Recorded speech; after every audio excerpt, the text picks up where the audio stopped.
SmallRig. Now, that's a brand that we've all heard before, and for very good reason, because they are pretty much a jack of all trades.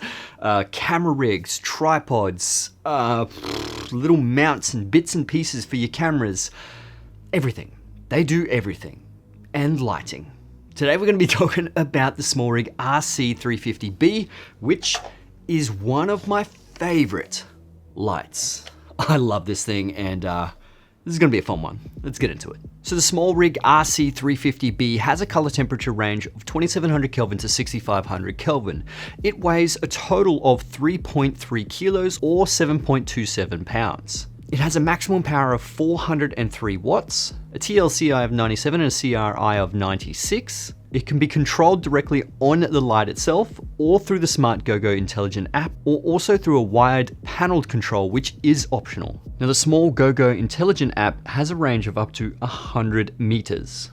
It comes with the stand adapter, a 55-degree hyper reflector, a Bowen's protection cover, a power cable, the AC adapter, all in a small carrying bag weighing about 7.9 kilos.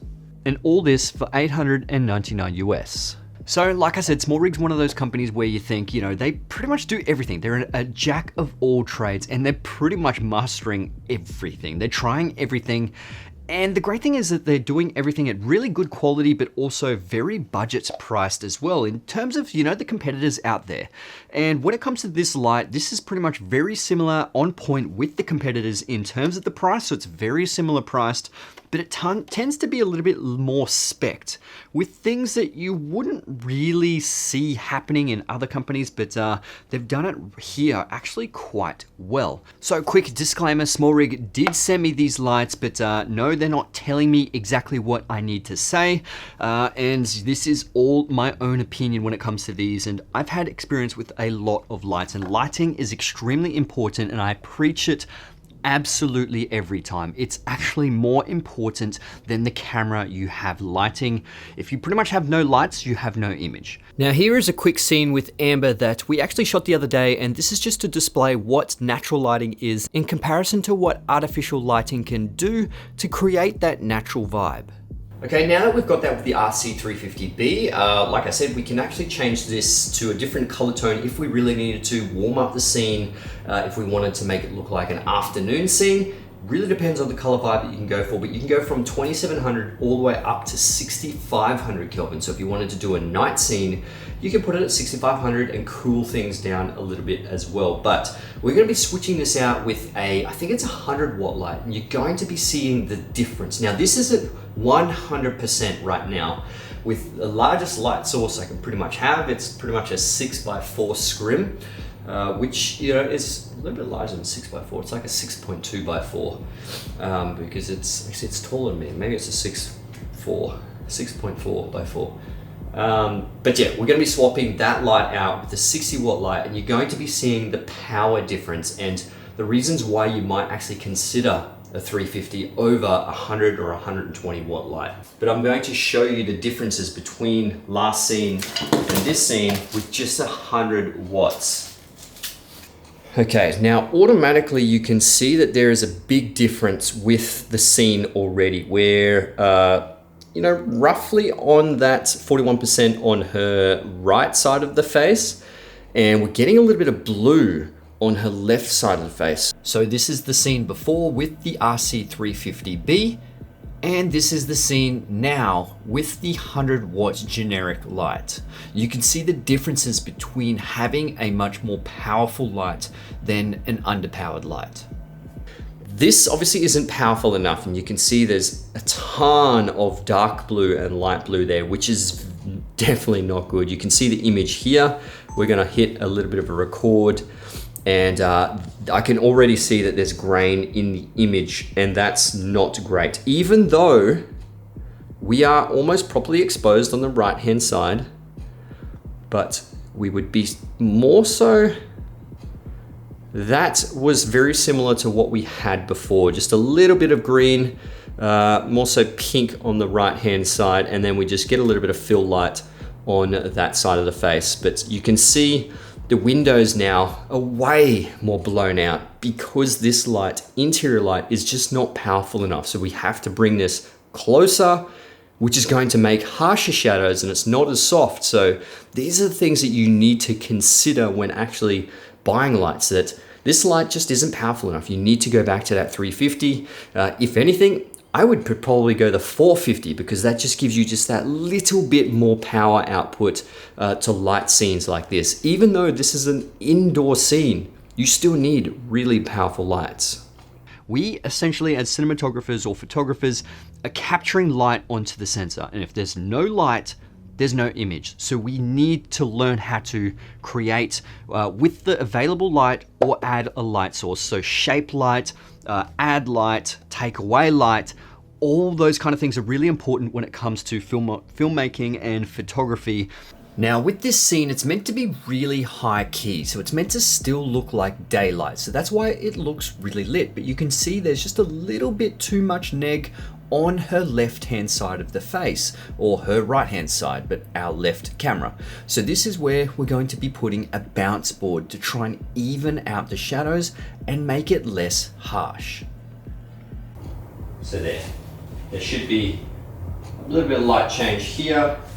Take it away, bring it back, take it away. Now you do have to remember, if you have an underpowered light and you're trying to bounce that light back into the actor, it's not going to be as strong. But if you do have a powerful light and you try and bounce it back into the actor, you're gonna get more fill because of that extra light available. So I actually used this on a small commercial set and it performed absolutely incredible. Like, I pretty much shot this whole thing from 2 p.m. to 6 p.m. or 6:30 p.m. So almost bright sunny daylight and all the way into sunset, and it worked phenomenal, especially it being bicolor. So the reason why I love bicolor lights is that you can match the sun, especially when it comes to sunset. It tends to be a little bit warmer, so you can actually warm up the lights just that little bit, so you could get a very similar color tone when it comes to sunset feel. Now this light does go from 2700 to 6500 Kelvin, which gives you pretty much that full range, even above, you know, daylight color as well. So you can cool things down and get a little bit of a moonlight look at nighttime if you really wanted to. And you can get that nice, strong, warm light, you know, coming from sunrise or sunset. So this is probably the biggest feature of this light. This is very solid metal. It doesn't seem like aluminium. It actually seems a lot stronger and thicker. It's almost like it's steel. I have no idea what material it is, but it's pretty much all like their camera rigs and stuff. It's really, really solid.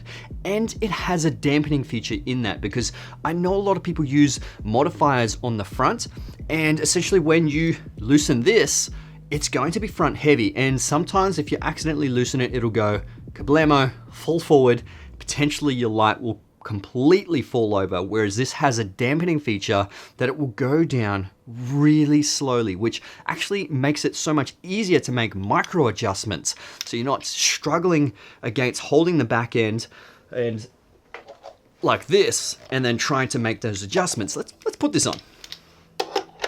Okay, check this out. Oh my God, it is so slow. Look how, I'm really putting a lot of effort into that. This can actually handle so much weight on the front end. It's pretty much impossible for me to hold this and push it forward. There is that much tension on it. But that is a good thing, especially if you do have a really heavy modifier on the front, especially if it's like a very large 120 centimeter softbox, and that's going to help you so much, and hopefully not completely ruin your set by making this fall on an actor or something. But the great thing about this thing as well is it has an umbrella mount. So I know a lot of people still utilize umbrellas, and they can actually be really good for creating a little bit more fill through the whole room as opposed to one certain section. But it's always good to have an umbrella mount in case you do need just a quick little umbrella reflector. Sometimes you have the full reflectors where you can reflect the light back, you know, into the wall to create a little bit more ambience, or something very similar to my lantern where it just, you know, feels soft light absolutely everywhere. Now it does have these two little points here which lock into the female section on there, so it actually grabs onto it. It's not going to slide forward and back when you're actually tightening this up. Now, another interesting thing that you can see here on the AC power adapter, you can see that there's this red locking system. So essentially, if someone's going to be walking past and accidentally trips on the cord, it's not going to completely rip it out. There is a little bit of safety there when it comes to this locking mechanism. Whether that's a pro or con, it's really up to you, but at least they've added this in there so, you know, it's not going to randomly get unplugged while you're in the middle of something because someone's tripped over. I think one of the greatest features when it does come to this is that Cob Protector. Now, there are some lights out there that don't have this Cob Protector.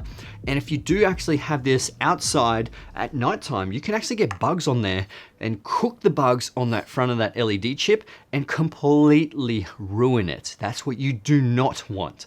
Now, this obviously comes with that Cob Protector, and it is a little bit diffused as well. So it's not 100% harsh and clear and see-through. It actually has this pattern on here which actually diffuses the light just ever so slightly. And this 350B light actually is meant to adopt some sort of patent Cob lamp bead arrangement technology, which is apparently different from their other ones and has more uniform light output, which gives you more of an evenly mixed light without any sort of hot spots. Now, you are able to get effects with this one as well, but you're also allowed to adjust the intensity of it, the color temperature of that effect, the frequency of that effect, and obviously the effect itself. So, you know, you can make things fire a little bit faster or strobe a little bit faster, and you can make it warmer or cooler or just obviously more intense. So that's pretty interesting and a lot of versatility there.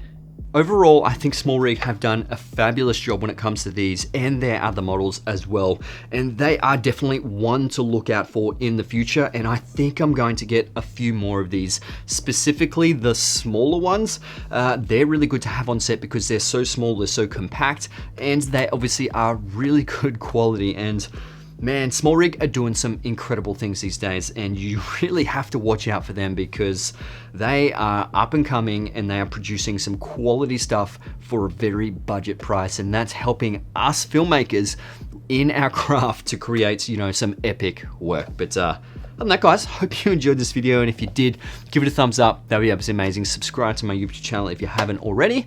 And yeah, I'll see you guys in the next one. All right, let's get it.